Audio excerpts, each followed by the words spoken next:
Good morning. Today, a heavily fortified United States drone base in northern Nigeria and a bustling literary festival in Mali share a surprisingly connected reality. Good morning. Yes, they certainly do. We welcome you to today's morning briefing. Our objective here is to provide a clear, factual, and, well, a measured analysis of the current geopolitical and security landscape in West Africa. Right, examining how these high-level diplomatic fractures are fundamentally altering daily life and, frankly, global security. Exactly. But before we proceed with the day's intelligence, we should note that this briefing is sponsored by ProWade AI and is generated by Stylo News, the AI-powered news application. And for your situational awareness, the Stylo News application you are utilizing is actually the consumer version of the Stylo Intel Ops software. Yes, that enterprise system was originally designed to support complex, high-stakes operations across government, military, and corporate sectors. So through this briefing, you are receiving unique access to an analytical tool actively utilized by global decision makers to cut through the noise. A vital tool, truly. The official parameters for today's intelligence brief are as follows. Title: West Africa Jihadist Expansion Triggers U.S. Military Support.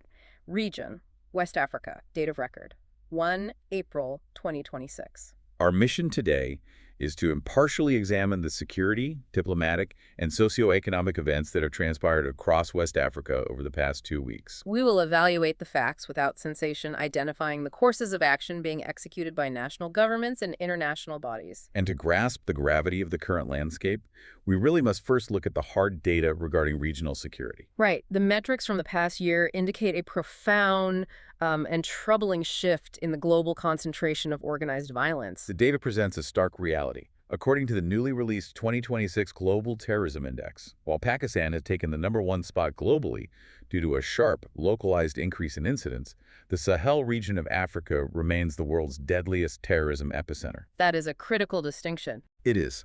When we look at the aggregation of the numbers, the Sahel now accounts for nearly half of all global terrorism deaths. It is no longer a peripheral conflict zone. It is the center of gravity. Goodness. Furthermore, Nigeria has moved to 4th place globally. The nation experienced a 43% increase in attacks over the past year. A 43% increase. Yes, primarily driven by the Islamic State West Africa Province, or ISWAP, and Boko Haram. I mean, a 43% increase is not a mere statistical fluctuation. It represents a systemic degradation of the operational environment. Correct. How does a surge of that magnitude manifest on the ground, and what is driving the vacuum that these groups are filling? Well, it manifests as highly mobile, decentralized violence. State militaries in the region are traditionally structured for conventional warfare, securing borders, holding major cities. Right, traditional physical outposts. Exactly. The insurgent networks, however, operate in the vast, porous spaces in between. And in response to this documented increase, we are observing a significant recalibration of international military posture. Yes, most notably, the United States has deployed approximately 200 troops and MQ-9 Reaper drones to Bauchi State in northern Nigeria. But it is vital to clarify the operational parameters of this specific deployment to avoid public misconception. Absolutely. Official communications dictate this is strictly a non-combat mission. Right. The focus is entirely on intelligence gathering, surveillance, and training aimed at supporting Nigerian forces against Islamist militants. This includes tracking groups like the one known locally as Lakurawa, a militant faction that has increasingly blended religious extremism with violent resource control in rural areas. But the strategic shift here is what merits our attention. Let us examine the mechanics of this strategy because it represents a fundamental departure from the post-9/11 military doctrine. It really does. This U.S. deployment to Nigeria follows their highly publicized 2024 expulsion from neighboring Niger. It represents a forced strategic repositioning. It is essentially a shift from a foot patrol to a lighthouse. A lighthouse, yes, that's a good way to frame it. Right, because in previous decades, international forces relied on massive, heavily fortified ground bases, the equivalent of walking the neighborhood watch, making arrests, taking on direct risk. And now? Today, the U.S. is sitting in the lighthouse with a high-powered spotlight. They are utilizing MQ-9 Reapers from 20,000 feet up, shining a light on militant movements, and radioing the Nigerian military to say, they are moving down this specific road. Yes, and by providing advanced technical and surveillance support from Bauchi, The U.S. aims to assist the Nigerian military without engaging in direct kinetic combat operations themselves. Which removes the acute political liability of American casualties while theoretically maintaining the tactical advantage of American surveillance technology. That is the intended design, though the reality on the ground tests the limits of surveillance alone. Indeed. The necessity of this eyes-in-the-sky strategy is underscored by increasingly coordinated militant tactics that exploit gaps in physical security. Right, like the recent events in Kebbi State. Precisely. In Kebbi State, a recent ambush by militants resulted in the deaths of 11 individuals, comprising 10 security personnel and 1 civilian. Tragic. And this wasn't a random skirmish, it was a targeted operation. Additionally, our security models confirm the spread of banditry and terrorism incidents further south into Nigeria's southwest regions, including Kwara, Oyo, and Ekiti states. Areas historically insulated from the northern insurgencies. Exactly. The Nigerian federal government has responded by intensifying security operations in North Central states to combat this convergence of armed banditry and communal violence. Yes, they have. And we maintain strict neutrality in our assessment of the administration's handling of the crisis, noting simply that the military remains stretched across multiple disparate active theaters. That is the objective reality. But addressing the symptoms in Nigeria requires us to look at the cause across the border. This diplomatic freeze with Europe and the expulsion of the U.S. from Niger didn't just happen in a vacuum. No, it is part of a deliberate, sweeping geopolitical realignment. That realignment is precisely what necessitates our focus on the political architecture just across Nigeria's northern border. Right, the Alliance of Sahel States. Yes, the AES. We must examine the formation and the evolving posture of this coalition formed by the military-led governments of Mali, Burkina Faso, and Niger. Their primary diplomatic posture is one of strict sovereign assertion, correct? Correct. They have officially rejected the traditional influence of ECOWAS, the Economic Community of West African States, and have systematically pivoted away from Western powers, including France and the broader European Union. And they are not simply isolating themselves, they are actively replacing those traditional alliances. Very much so.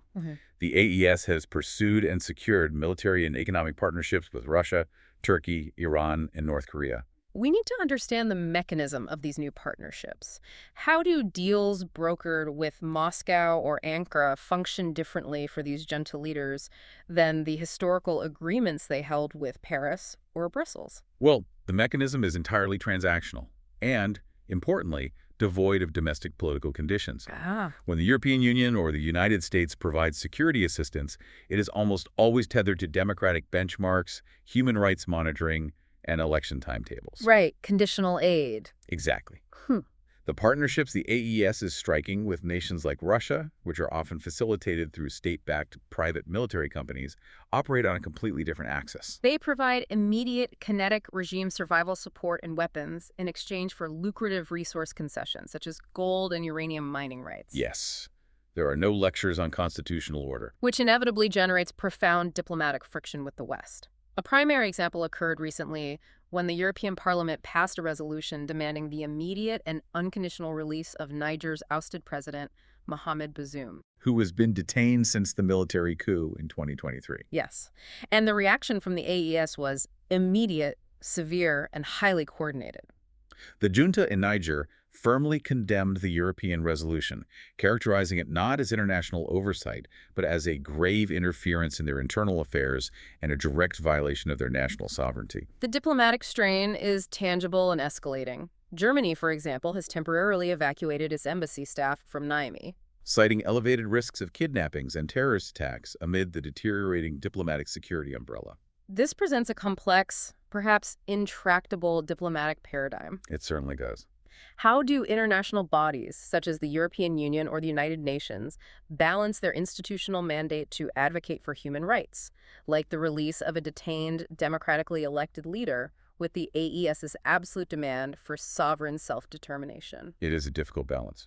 When the EU speaks of international law and the AES hears colonial interference, how is there any room for negotiation when the two sides are not even utilizing the same diplomatic vocabulary? Currently, there is no functional bridge between these two viewpoints. The European perspective is rooted in a post-World War II consensus of international law and the restoration of constitutional order as a prerequisite for legitimacy. while the AES perspective is rooted in anti-imperialism. asserting that domestic political transitions, however forcefully they occur, are strictly internal matters necessary to correct decades of perceived Western exploitation. The result is a total diplomatic standoff. This paralysis directly limits Western influence and accelerates the entry of alternative global powers who are more than willing to operate within the AES's preferred transactional framework. And we must recognize that this high-level diplomatic chessboard directly dictates the realities on the ground. Yes, when embassies close to punish juntas and regional blocs impose sanctions, the physical supply chains snap. We must examine how these national shifts are directly impacting local daily life, resources, and civil liberties. Governance and information control are the most immediate impact areas. As regimes consolidate power against both insurgencies and international pressure, dissent is increasingly viewed as a security threat. We see this in Mali, where reports confirm the 2-year imprisonment of Malian journalist Youssouf Sissoko. The mechanism of his sentencing is notable. It followed his public criticism of Niger's junta leader, General Abdurrahmane Tiani. Demonstrating a cross-border solidarity among the AES leadership in suppressing critique. Concurrently, in Nigeria, the International Press Institute has raised formal alarms regarding credible reports of media suppression and the assault of journalists in Niger State. Alongside the restriction of information, the physical flow of resources is under severe pressure.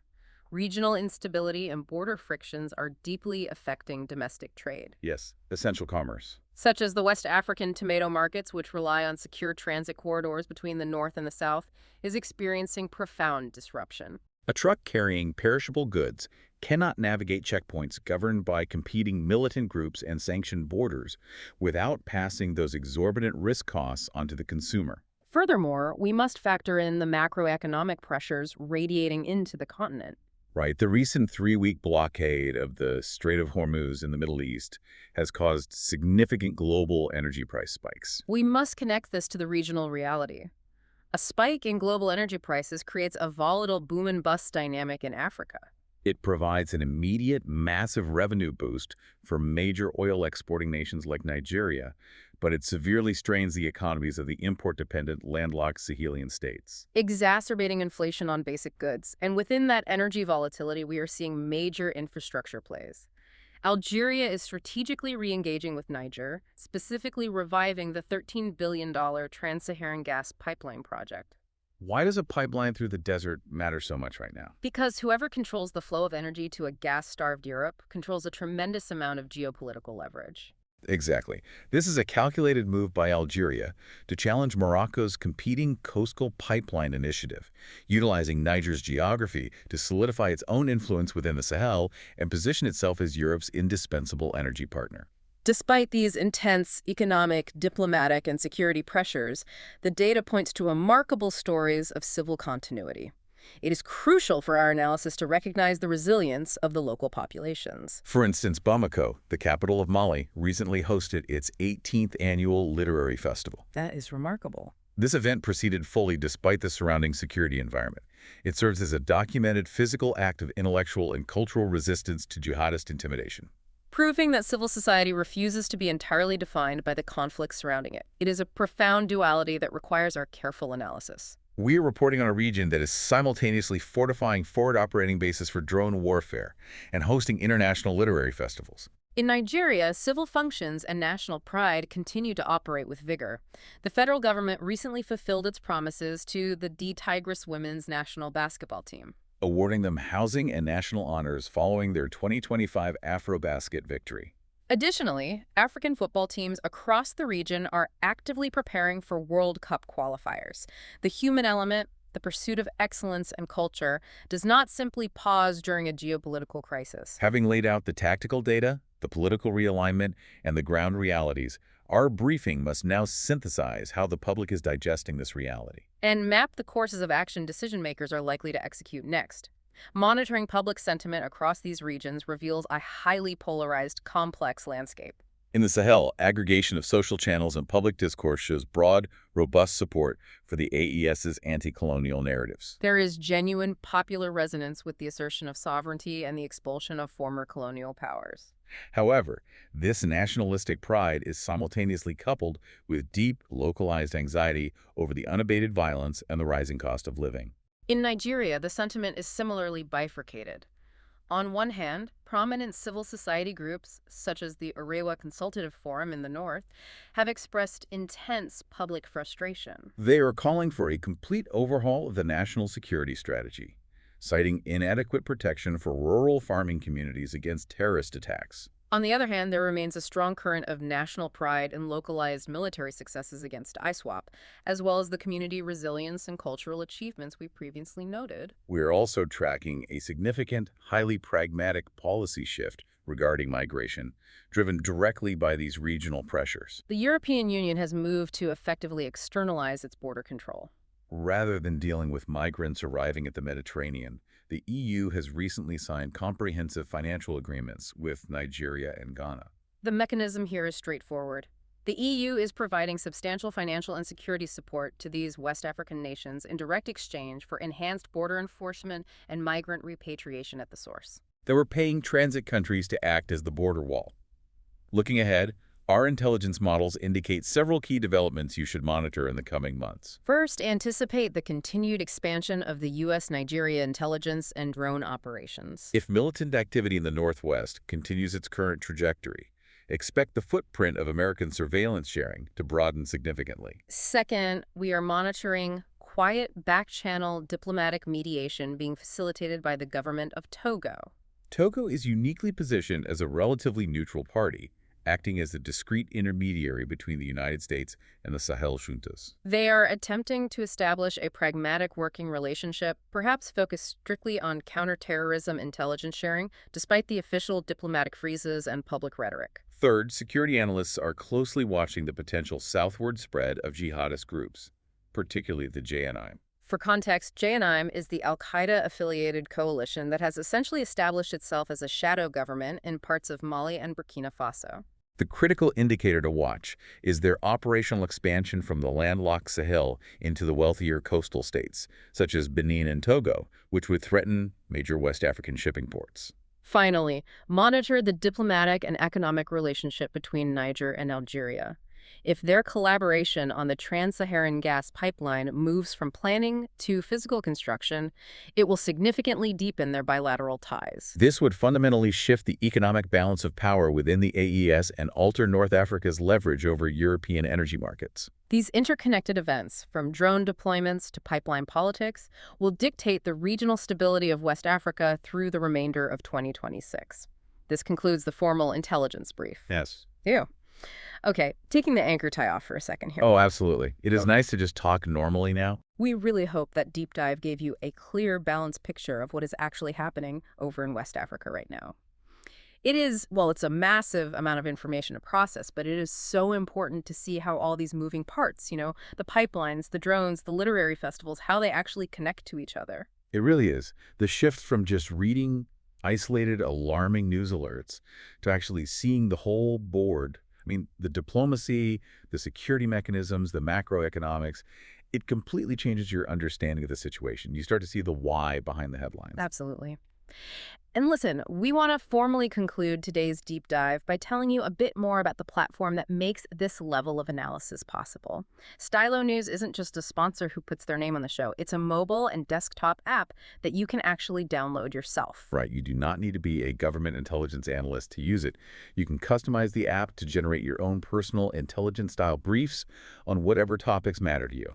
It pulls from hundreds of traditional, verified news sources, as well as real-time updates from X, and synthesizes it all into clear, digestible reports. It is the ultimate tool for avoiding information overload while staying incredibly well-informed on global shifts. So if you want AI-powered news on demand, tailored just for you, head over to www.stylonews.com and subscribe.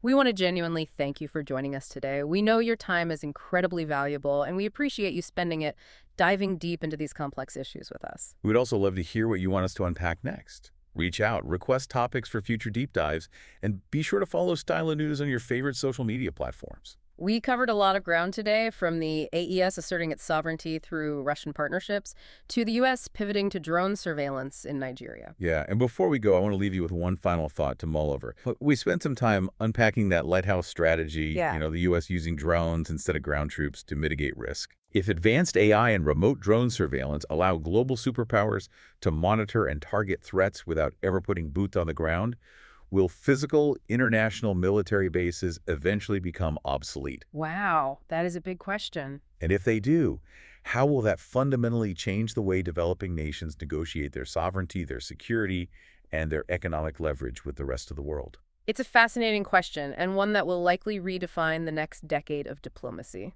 Something to think about. Until next time, stay curious.